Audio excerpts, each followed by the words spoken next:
Students of class 8, welcome back in my class. जैसा कि मैंने पिछले क्लास में हिस्ट्री वाले वीडियो में आपको बताया था कि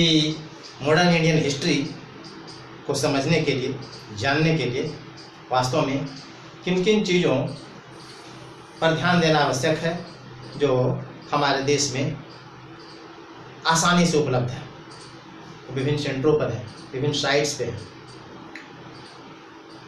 आज हम इसके बारे में कुछ डिटेल से जानेंगे और यह देखेंगे कि what are the sources present in our country which gives us valuable informations about the modern Indian history. अगर इसके बारे में हम देखें तो देखें, जैसा कि मैंने आपको पहले बताया, here in India various sources are available, a number of sources are available,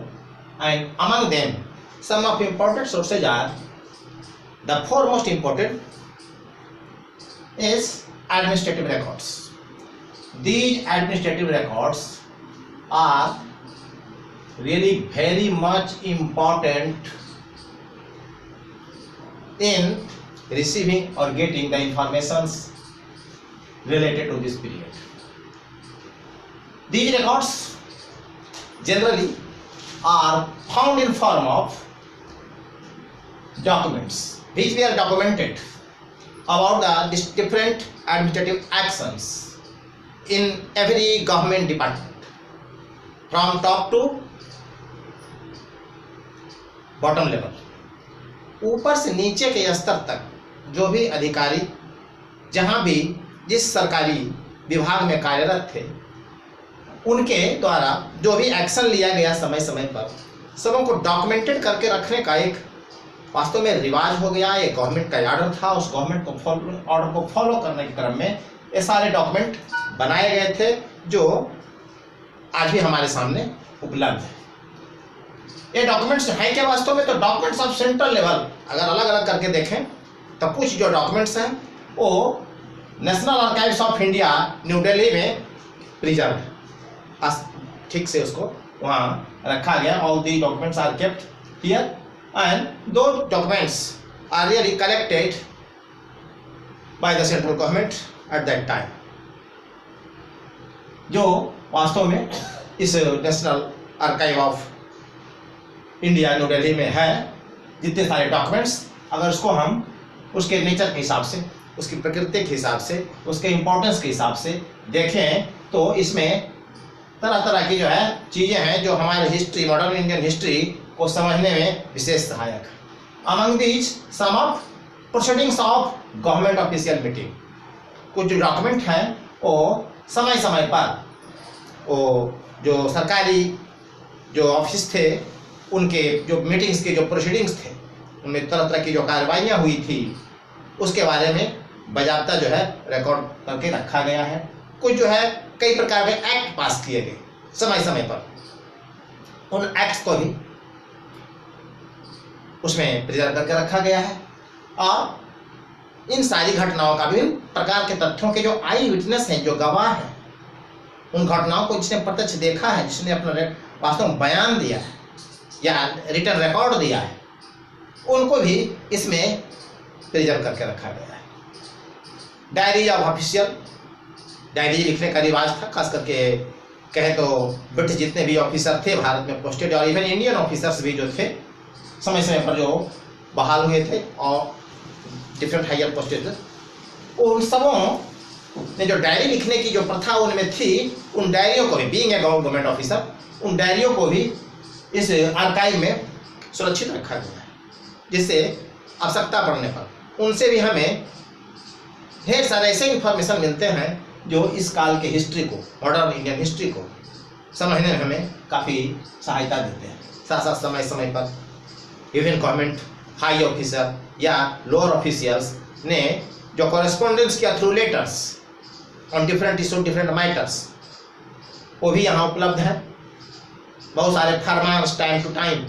जो कुछ राजा महाराजाओं के समय में भी जारी किए गए, फिर जो है विभिन्न जो है लोकल जो है छोटे छोटे जो है जमींदारों ने भी शायद उसको आवश्यकता के हिसाब से जारी किया होगा, सरकारी अधिकारियों ने जारी किया, उन सारे फरमान्स को भी, और वैसे सारे बुक्स जिनमें ब्रिटिश काल के इतिहास, उस समय की गई कार्रवाइयाँ और विभिन्न तथ्य जो उससे को रिवील करते हैं उस समय की घटनाओं और कई प्रकार के जो उस समय चीज़ें घटित हुई थी उन सबों के बारे में, उन सबों को एक डिटेल अकाउंट देते हैं। ये किताबें हमारे लिए वास्तव में काफ़ी वैल्यूएबल इंफॉर्मेशन मुहैया कराती है। साथ ही साथ अगर आप सेंट्रल लेवल पर यहाँ पर देखते हैं कि नेशनल आर्काइव्स ऑफ इंडिया है, तो सारे जो है डॉक्यूमेंट्स उपलब्ध हैं। ये लिटरेरी वास्तव में ये सारे के सारे लिटरेरी जो हैं हमारे सामने जो है ये प्रूफ है, लिटरेरी इंफॉर्मेशन है। इसके अलावा रीजनल लेवल पर भी जो डिफरेंट प्रोविंस थे ब्रिटिश गवर्नमेंट के अंतर्गत में, ब्रिटिश इंडिया में, उन रीजनल लेवल पर भी इस प्रकार के डॉक्यूमेंट्स बनाए गए थे और रिकॉर्ड रूम में उन सारे रिकॉर्ड्स को सुरक्षित रखा गया जो आज भी अवेलेबल है। साथ ही साथ बहुत सारे जो है वैसे रिमेन्स जो नेशनल म्यूजियम न्यू दिल्ली में, really the things present in the national museum new Delhi gives us a very large number of things of various importance, which helps us a lot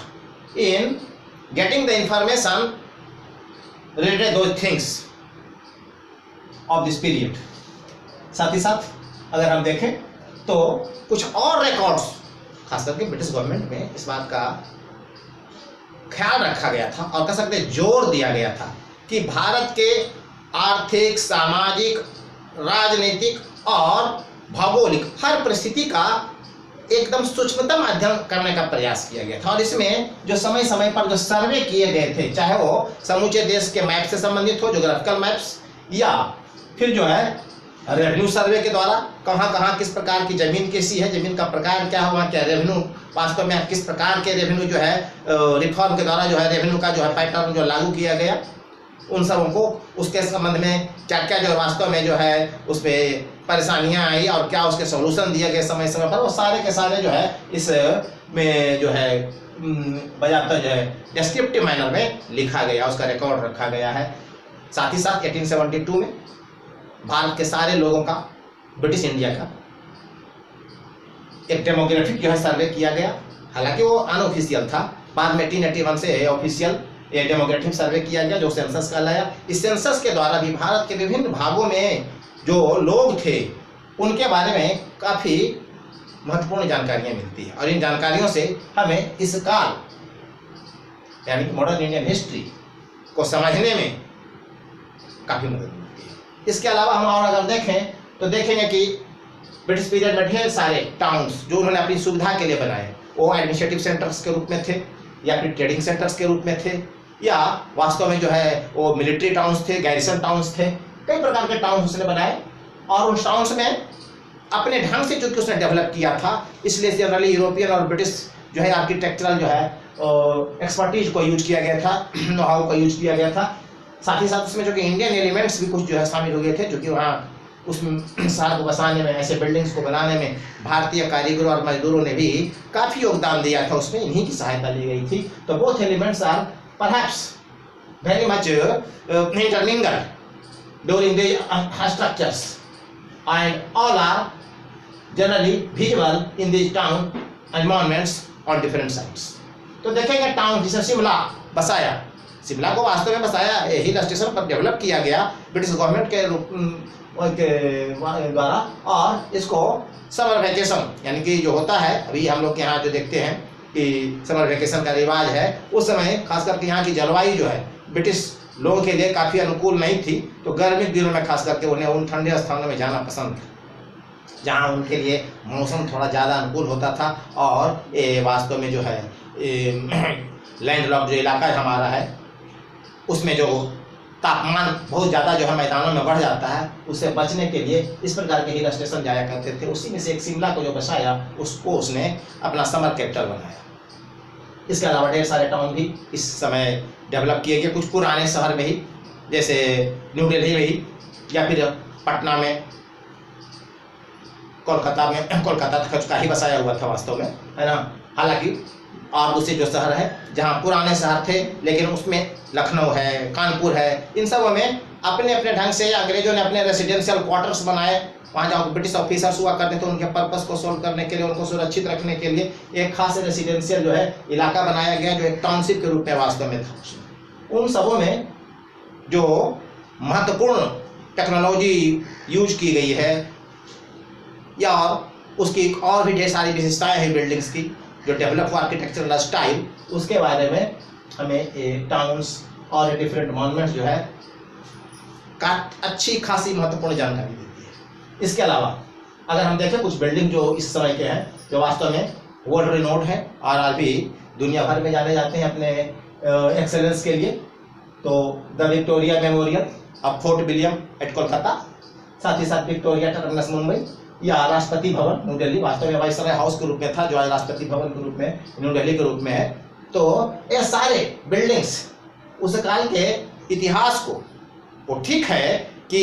अलग अलग प्रकार की इंफॉर्मेशन ये टाउन बिल्डिंग या फिर records के रूप में जो प्राप्त हैं हमारे यहाँ सर्वेज का रिकॉर्ड्स है या नेशनल म्यूजियम में जो ढेर सारे जो थिंग्स प्रेजेंट हैं वो हमें जानकारी देते हैं, यानी डिफरेंट सोर्सेज से जो हमें कुल जानकारी मिलती है उन जानकारियों को जब हम एनालाइज करके एक साथ प्रस्तुत करते हैं तो वो सारे के सारे जो है हमें मॉडर्न इंडियन हिस्ट्री को समझने में, उसको प्रेजेंट करने में काफी सहायक सिद्ध होते हैं। इसके अलावा अगर हम देखें तो some of another important information sources are also found in newspapers, magazines, books and some other written materials. Newspapers जैसा कि आप जानते हैं, जैसे 1780 में पहला न्यूज़पेपर भारत में इंग्लिश में पब्लिश होना शुरू होता है और उसके बाद in English and also in other vernacular languages a number of newspapers were printed. Their circulation in India per day increased in very high volume. इन सारे इंफॉर्मेशंस में उस समय की जो तत्कालीन घटनाएं थी उन सबों का एक डिस्क्रिप्टिव वर्णन हुआ करता था। लोग उसमें विचार होते थे, एक्सपर्टीज के, गवर्नमेंट ऑफिसर्स के भी उसमें विचार आते थे, तरह तरह के व्यू पॉइंट होते थे और भारतीय नेताओं के, भारतीय जो सोशल रिफॉर्मर्स थे उस समय थे उनके भी थे। मैगजीन्स भी इसी क्रम में राजा राम मोहन राय, महात्मा गांधी, बाल गंगाधर तिलक और दूसरे भिन्न हमारे राष्ट्रवादी नेताओं ने मैगजीन्स निकाले, उसमें अपने विचारों को उसने प्रमुखता से इस ढंग से छापा विभिन्न विषयों पर जो सारे भारत में लोकप्रिय हुआ और उस समय की तात्कालिक घटनाओं और विभिन्न प्रकार के परिस्थितियों का उसमें संपूर्ण विश्लेषण है जो हमें वास्तव में हिस्टोरिकल पॉइंट ऑफ व्यू से काफी इंपॉर्टेंट महसूस होता है। साथ ही साथ अगर देखें तो कुछ विदेशी इतिहासकार जैसे कि वी स्मिथ हैं, मैक्स मुलर हैं, जो कि वास्तव में इंडियन हिस्ट्री में काफी इंटरेस्ट रखते थे, भारतीय इतिहास और उसके बारे में अत्यधिक जानकारी प्राप्त करने की जो इच्छा थी, इसके कारण उसने उन सब इंफॉर्मेशन को जो उनको प्राप्त हुए अध्ययन के क्रम में उनको मिला और उनके साथ ही उनके अपने विचार इनके पुस्तकों में अवेलेबल है जो हमें भारतीय इतिहास को समझने में काफी मदद करता है, खासकर इस मॉडर्न इंडियन हिस्ट्री को। साथ ही साथ उस समय कुछ डिस्टिंग्विश्ड लोगों ने अपने ऑटोबायोग्राफीज लिखे, आत्मकथाएं लिखी। भारत में नॉवेल लिखने की प्रथा वास्तव में यूरोपियन जो नॉन लॉर्ड्स थे उन्हीं का अनुकृति के रूप में भारत में भी नॉवेल को लिखा जाने लगा इंग्लिश में। बाद में विभिन्न जो है भारतीय भाषाओं में भी ये नॉवेल्स निकलने लगे जो विभिन्न विषय वस्तु केंद्रित हुआ करते थे। ये भी हमारे लिए उस समय की तात्कालिक परिस्थितियों को प्रस्तुत करते हैं और उसके बारे में अच्छा खासा महत्वपूर्ण हमारे पास ये जानकारी देते हैं। कुछ ट्रेवलर्स आए even during the Mughal period and after the Mughal period.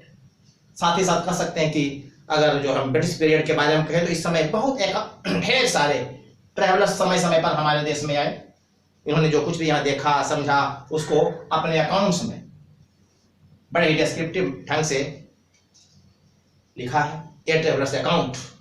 तात्कालिक भारत की विभिन्न परिस्थितियों का एक सच्चा चित्रण प्रस्तुत करने का इन ट्रैवलर्स के द्वारा प्रयास है। ये जरूर बात है कि उनमें उसमें उनके अपने व्यू पॉइंट्स हैं, लेकिन फिर भी विषय वस्तु से संबंधित जानकारी देने में इसका काफी प्रमुख स्थान है। साथ ही साथ उस समय जो नई नई कुछ कलाएं डेवलप हुई थी, फोटोग्राफ्स वगैरह जो आ गए थे, पेंटिंग्स और पंपलेट्स जो विभिन्न अवसरों पे यूज किया जाते थे, वो स्वतंत्रता आंदोलन के दरमियान यूज किया गया, या विभिन्न जो है वास्तव में सरकारी कार्यालयों के द्वारा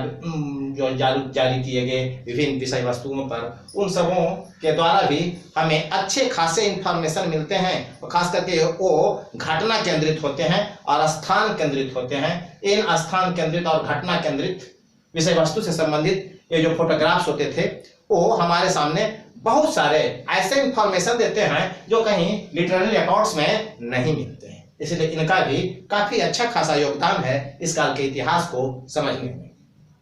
उस समय तक यानी कि इन 20th सेंचुरी भारत में ऑल इंडिया रेडियो की स्थापना हो गई थी, और इस ऑल इंडिया रेडियो के द्वारा विभिन्न सारे कार्यक्रम, ये अलग बात है कि वो जनरली गवर्नमेंट जो है डायरेक्टेड हुआ करते थे और साथ साथ गवर्नमेंट कंट्रोल्ड भी थे, लेकिन उन सारे जो है प्रसारणों को आज भी जो है ऑल इंडिया रेडियो के आर्काइव्स में सुरक्षित रखा गया है, और उससे हमें ढेर सारे इंफॉर्मेशन प्राप्त होते हैं जो इस काल के इतिहास को समझने में हमें काफी मदद करता है। इस तरह से हम देखते हैं कि ढेर सारे जो है हमारे पास लिटरेरी और इवन कह सकते हैं कि है ना विभिन्न तथ्यों में फोटोग्राफ्स, पेंटिंग्स और कई प्रकार के जो है रिमेन्स के रूप में हमारे सामने तथ्य उपस्थित हैं, महत्वपूर्ण साक्ष्य उपस्थित हैं, जो इस काल के इतिहास को बनाने में मदद करता है। और संपूर्ण जो है मॉडर्न इंडियन हिस्ट्री के में भारत में सोशियो इकोनॉमिक, कल्चरल और पॉलिटिकल कंडीशन को समझने में काफी मदद करता है। इस तरह हमने आपके सामने मॉडर्न इंडियन हिस्ट्री के रिसोर्सेज को संक्षेप में प्रस्तुत किया। अब अगला जो वीडियो में मैं आपके सामने प्रस्तुत करने जा रहा हूँ वो colonization of India, second chapter में आपका कोलोनाइजेशन ऑफ इंडिया है, और कुछ ही समय में मैं आपके सामने उस वीडियो को प्रस्तुत करने वाला हूँ। तब तक इंतजार करें। Thank you.